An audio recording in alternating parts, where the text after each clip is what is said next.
বাংলাদেশের রাজনৈতিক দলগুলোকে বলতে চাই, যারা মানে ঘুমে থেকে খোয়াব দেখছেন সরকার পরিবর্তন করার, তো সেই সমস্ত রাজনৈতিক দলের নেতৃবৃন্দকে আমি একটি কথা বলতে চাই, সে চিন্তা বাদ দেন, ওই চিন্তা বাদ দিয়ে জনগণের পাশে থাকুন।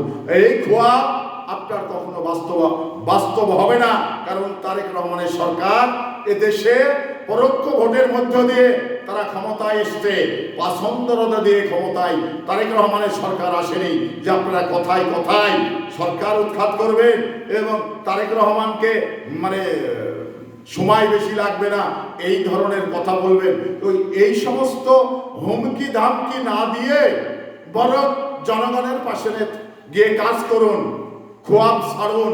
এই খোয়াব আপনাদের সত্য হবে না, কারণ তারেক রহমানের সরকার গভীরে কিন্তু শিকড় বসে গেছেন। তারেক রহমানের সরকার আগামী 5 বছরের একদিন আগেও ক্ষমতা ছাড়বেন না, নিয়ম মাফিক সে ক্ষমতা হস্তান্তর করবেন। জনগণ যদি আবারও ভোট দেয় তারেক রহমান ক্ষমতায় আসবেন। তো এ নিয়ে আপনাদের খোয়াব দেখে বাংলাদেশে এতটুকু লাভ নেই, কারণ সেই খোয়াব আপনাদের মরিচেকার মতো ভেঙে চুরমার হয়ে যাবে। খোয়াব দেখে লাভ নেই।